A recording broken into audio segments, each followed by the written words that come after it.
10 Minutes with Wild Wayne Cartwright. And today I'm talking about the NFL draft. In particular, no HBCU players were drafted again. So now, I know a lot of people, they've been in their feelings the last couple days.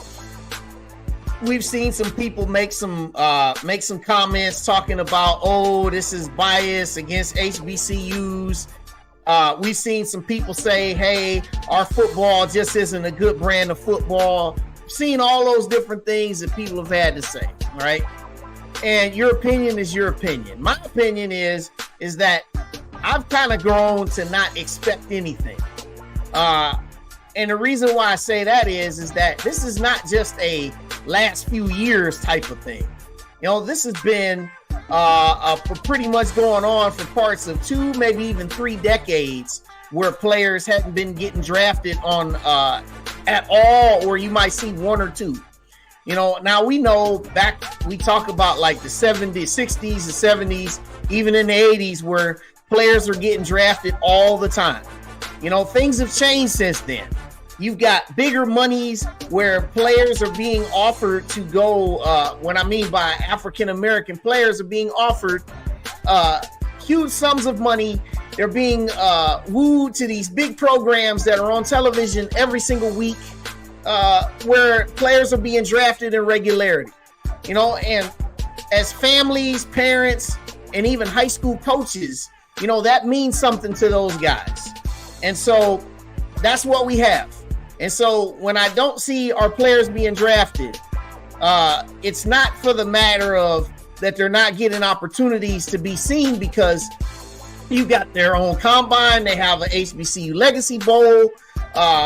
You know, they're being invited to some of these all-star games like the Senior Bowl, the Shrine Classic, all these different things. And these games and these showcases, they get televised on the NFL Network. So people are able to see our talent play. All right. But they're not being drafted. And I'm going to show you a couple graphics that should cause you to not really be as upset if you are upset, or as surprised if you are surprised. Okay.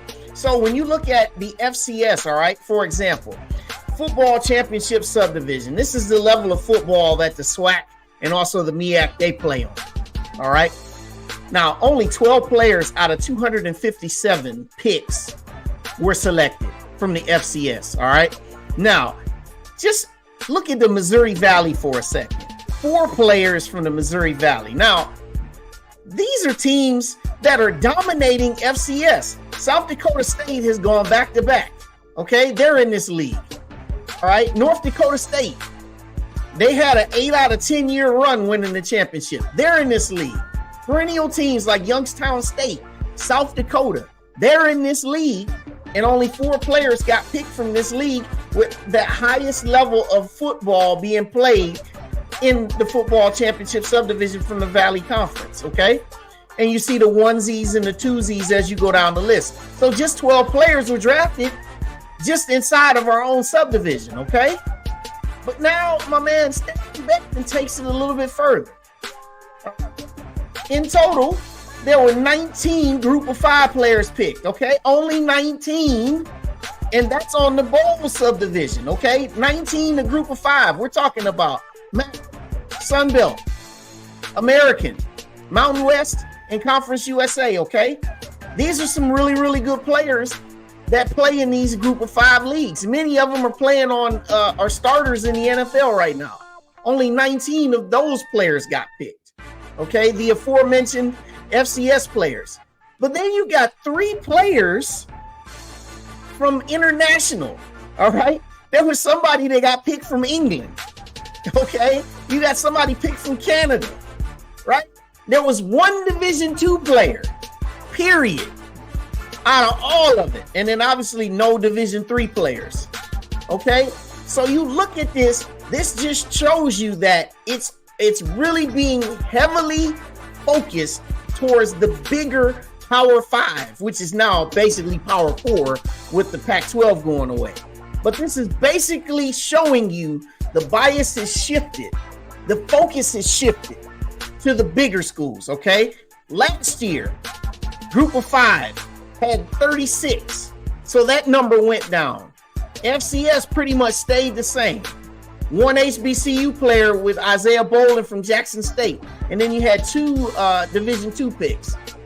But the alarming one here, no international picks last year. Went from no international picks up to 3. And so now you're thinking about, wow, seeing these deltas, where can we really go? And I'm going to show you another thing, okay? That has to show you and has to think with the minds and the mindset of where players are, all right? The first one in the blue, in the U.S., there are just over 1 million players at the high school level, okay? 73,000 make it to the NCAA level, all right? 7.3% of players playing in high school make it to college to play NCAA level football, all right? So all those guys out there with these big dreams and I'm about to do this, I'm about to do that, only 7.3% of them are making it to play in college, okay? Then for those that are in college, at any one time, just over 16,000 players are draft eligible, okay? 1.6% of that is part of the draft eligible pool. And then only, 259 were drafted. Some years it's 256, some years it's 257. It depends on compensatory picks.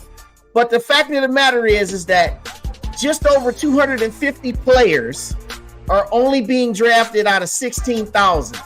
And then 30%, only 30% of those drafted will ever make it onto an NFL roster. So, what I just showed you right there is that whether you're getting drafted or not, it doesn't matter if you're from a big school, you're from a small school, from D2, you're from D1, you're from FCS, you're from FBS. Doesn't matter what conference, doesn't matter if you play on CBS, you play on NBC, ABC, ESPN, FS1, Fox, doesn't matter. Only 30% of them who hear their names called are actually even making rosters. Okay? Now, with a lot of our players that are being having the chance on the undrafted free agent level, I would say that that's better than nothing because you have the opportunity to still go out there and show what you can do and make a roster. Okay? Now, when we think about the future of HBCU football, I'll even just generalize it by this one stance. On my group's podcast, From the Hill podcast, we had a young lady on who's now playing professional basketball. She said that she transferred from A&M because her agent influenced her to.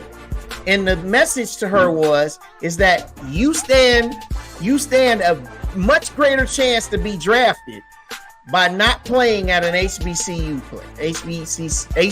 school. Okay? So if she was told that, you know that this is being spread around everywhere. So what happens is when people freak out about the transfer portal, they're looking and they're saying, well, all of our players are leaving. Well, there's been a perception that's been laid down out there that HBCUs are not being looked at seriously.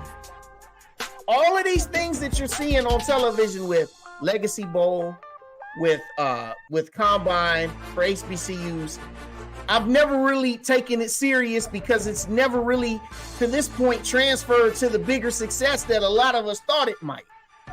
Yeah, the players are being seen on television, but their names still aren't being called. Now, we've got a few of them that are out here milling around playing on rosters. Shout out to Marquise Bell from FAMU. You know, had a lot of starting experience with the Cowboys, still playing with them. Shout out to James Houston from Jackson State, playing with the Detroit Lions. You know, shout out to even guys who started at HBCUs like Tank Dell. You know, some of these guys that are out here that are doing their things and still trying. So at the end of the day, the numbers are the numbers. I'm just saying, don't be surprised about that our players aren't being drafted. But what we can do as fans, as alums, is we have to continue to stay at the drawing board. No, you don't go back to the drawing board. You stay at the drawing board. because this thing evolves, it shifts, it goes. Fan support, coaches, finances, all these things to get our players, get our coaching, get our perception better. There's a whole lot of things that has to go into this and a whole lot of work that has to be done. So if you're mad today about players not being drafted from HBCUs, it's okay. Just keep working. Don't give up. Keep working. Just believe. I'm Wild Wayne Cartwright. That's my 10 minutes. We'll see you next time.